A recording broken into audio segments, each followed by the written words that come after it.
예, 어제 있었던 이재명 대표의 공직선거법 위반 혐의 2심 선고, 원심을 뒤집고 무죄가 선고됐습니다.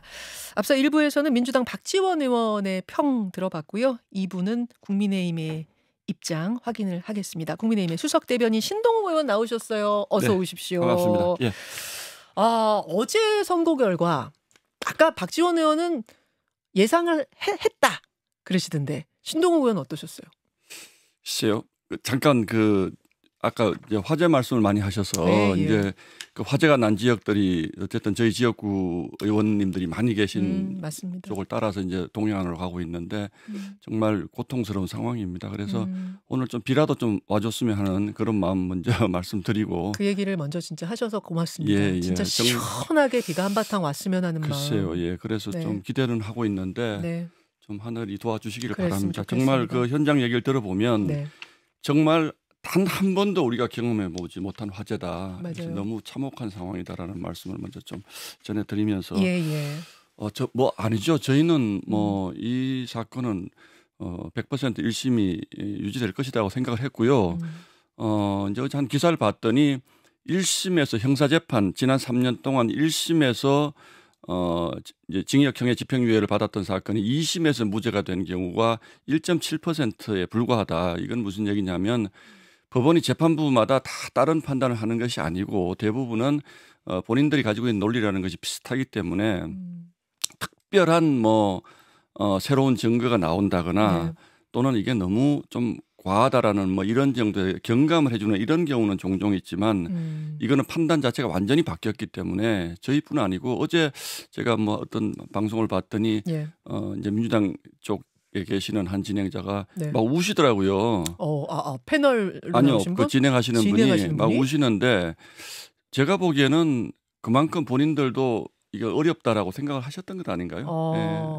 법리적으로 보면 저는 그랬다고 봐서 1.7%의 관문을 뚫었다. 예, 저는 1.7%의 기적이라고 어제 표현을 했는데 그게 과연 법리만 가지고 따지신 것인가에 대한 의문을 저희가 제기하는 것도 이제 그런 이유죠. 예. 어제 그 얘기를 국민의힘에서 많이 하시더라고요. 예. 특히 어제 판결 보면서 조금 더 주목했던 부분은 그럼 어떤 그러니까 부분이었습니까? 이게 이제 먼저 결론부터 말씀드리면 네. 이 사건은 나무나 나무 가지를 보면 되는 것이 아니고 숲을 봐야 되는 사건이거든요. 이게 뭐냐면 성남시장이라는 지방 권력이 대규모 개발을 하면서 이 부패가 있었다. 이게 이제 큰 줄기고 김문기 전 처장의 문제는 대장동 개발의 핵심 실무자가 불행하게 스스로 목숨을 끊으셨기 때문에 예. 시장이 알았느냐 몰랐냐 이게 지금 핵심이지 않습니까? 김문기 그래서 씨? 그렇죠. 그 과정에서 나타난 일이 이제 몰랐을 리가 없다라는 게 이제 일반적인 상식적인 얘기고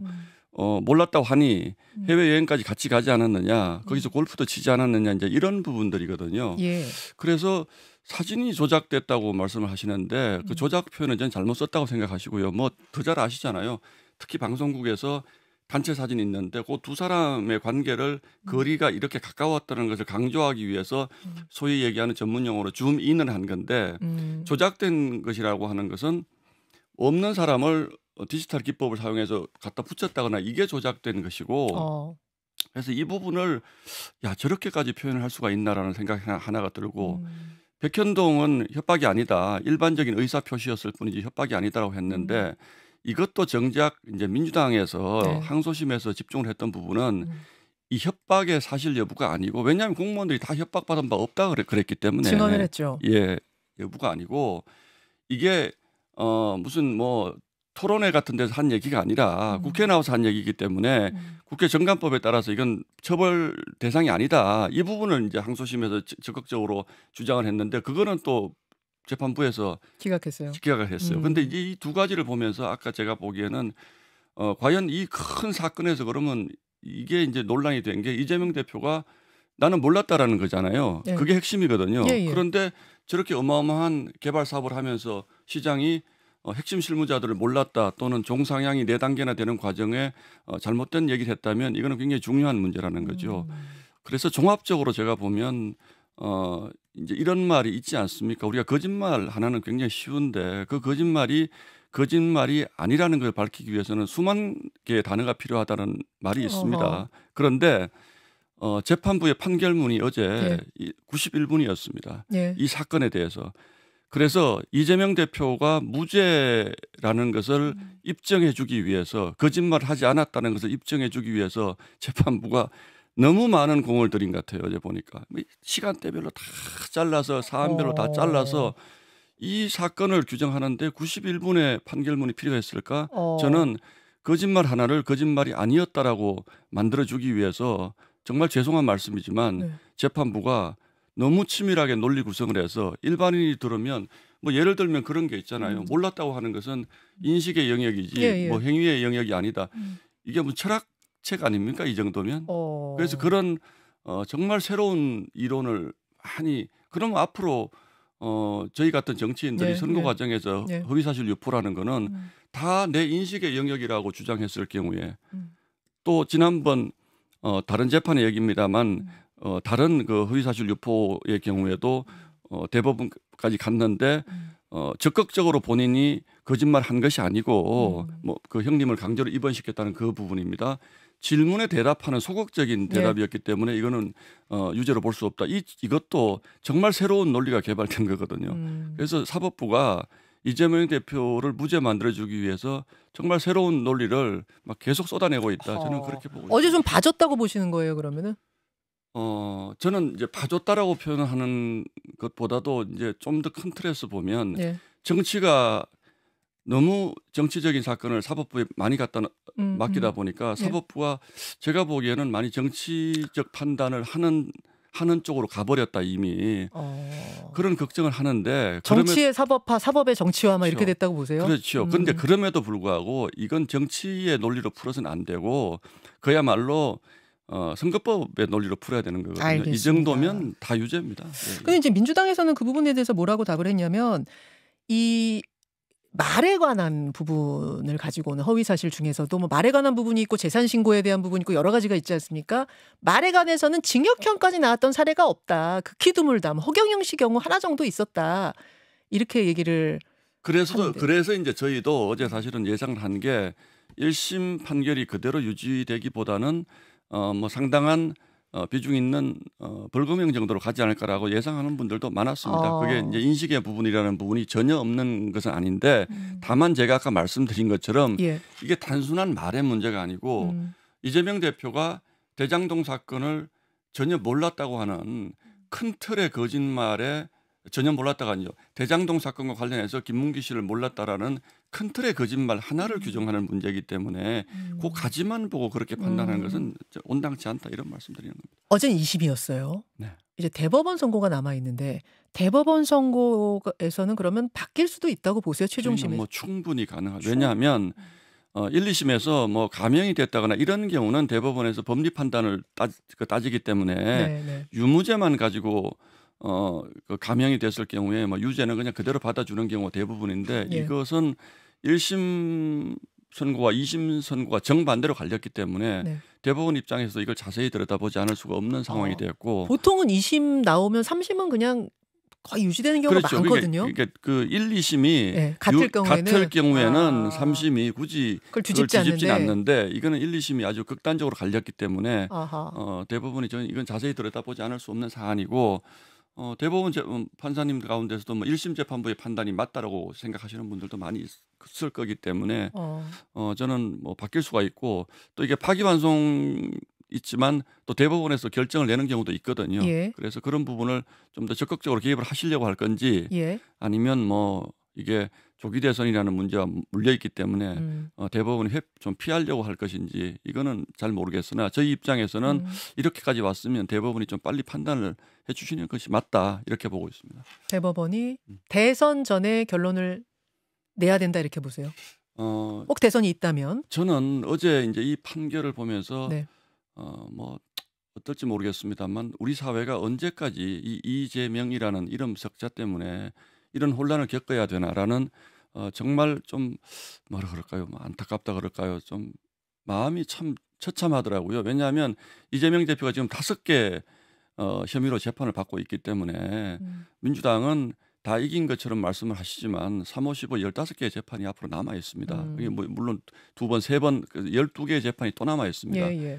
그러면 그 재판의 결과가 나올 때마다 우리 사회가 얼마나 또 출렁일 것이며 또 이재명 대표가 그냥 재판을 받는 게 아니지 않습니까? 지금 계속 재판을 지연하고 또 이상한 뭐 법률 위헌 법률 신청을 하고 이런 걸 하기 때문에 적어도 앞으로 몇 년 동안 이재명 대표라는 이 문제 때문에 우리 사회가 계속 그 부분의 정쟁이 일어나고 또 아까 말씀드린 것처럼 정치 문제가 국회 안에서 해결되지 못하고 끊임없이 광장으로 나가고 끊임없이 사법부로 넘겨지는 이런 불행한 사태가 있기 때문에 저는 어쨌든 대법원이 네. 이거는 더 이상 피하지 마시고 이것도 지금 왜 하필 이렇게 됐습니까? 1심에서 기소된 지 2년 2개월 만에 1심이 났잖아요. 그러고 뭐 석 달 정도 그러니까 2년 반을 이 간단한 재판 하나 때문에 온 국민이 지금 이걸 쳐다보면서 우울해하고 또 기뻐하고 이런 국론 분열의 상황을 사법부도 저는 책임감을 느껴야 된다고 생각을 합니다.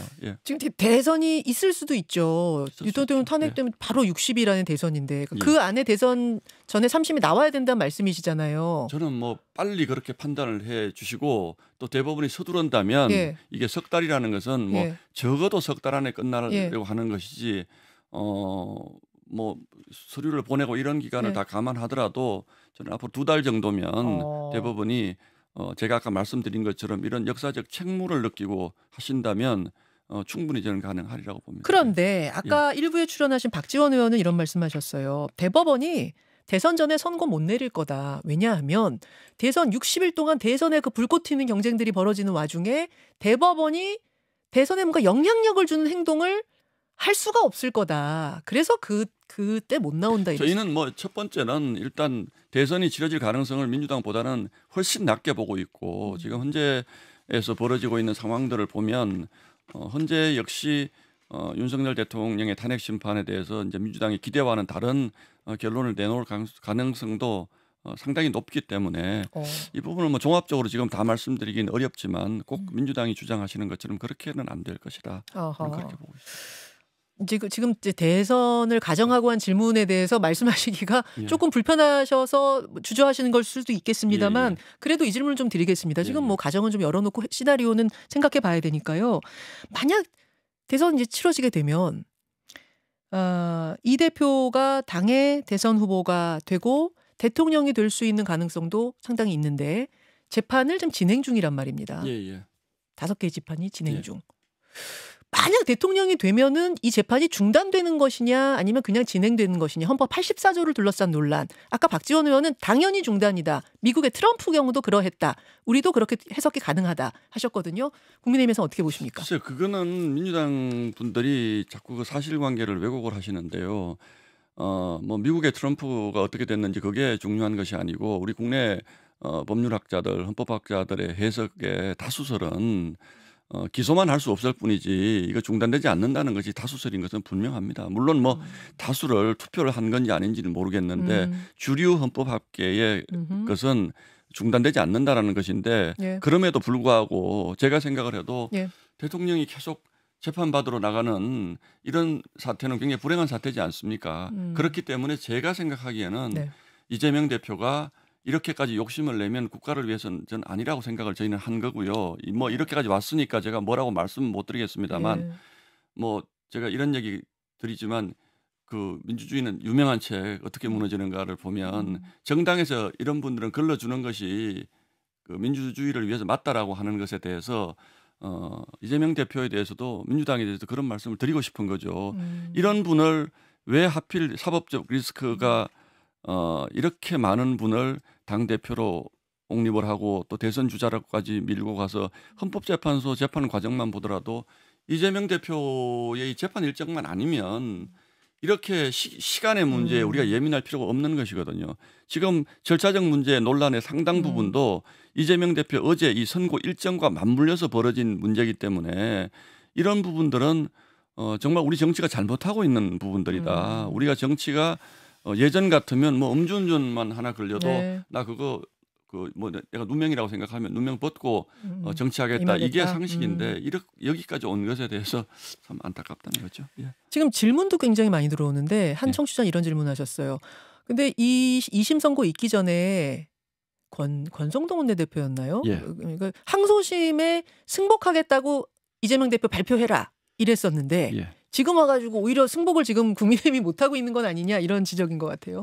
저희가 항소심 아니 뭐 제가 피하려고 하는 건 아니고요. 제 기억으로는 예. 헌법재판소의 결정에 승복을 하라는 것이고 이 문제는 저희가 얘기하는 거는 저희는 뭐 승복합니다. 모든 재판의 결과에 승복하는데 승복을 하는 것과 법리적으로 이해가 좀 어렵다는 건 좀 다른 차원의 알겠습니다. 문제고 저희가 승복 안 하겠다는 얘기는 그건 아니다. 예.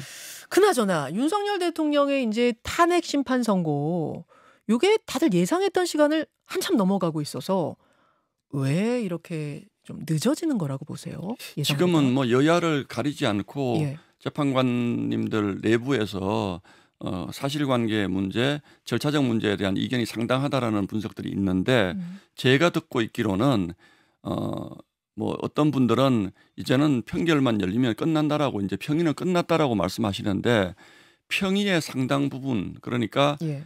내란성의 행위에 대한 사실관계에 대한 이견이 아직도 있다. 그렇기 때문에 뭐 저는 지난주부터 이 CBS에 나와서도 이번 주에 아마 못할 것 같다는 생각을 한다라는 말씀을 제가 드린 바가 있는데 다른 프로그램에서 그런 사실관계에 대한 부분들에 대해서 상당한 이견이 있고 또 두 번째는 말씀드린 것처럼 그동 절차적으로 너무나 잘못된 부분들을 지적하시는 이제 재판관님들이 계시다.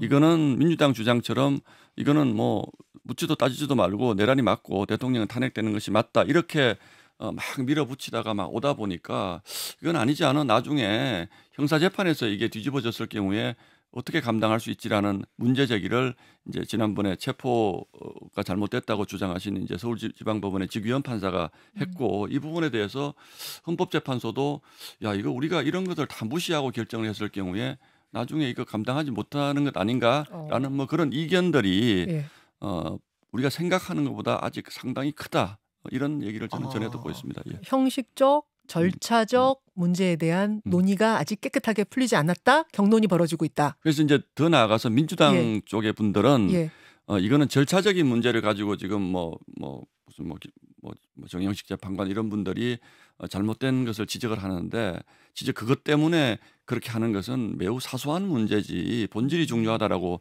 말씀을 하시면서 그 본질에 대한 판단은 8대 0으로 끝났다라고 주장을 하지 않습니까? 그런데 저는 그게 아니다.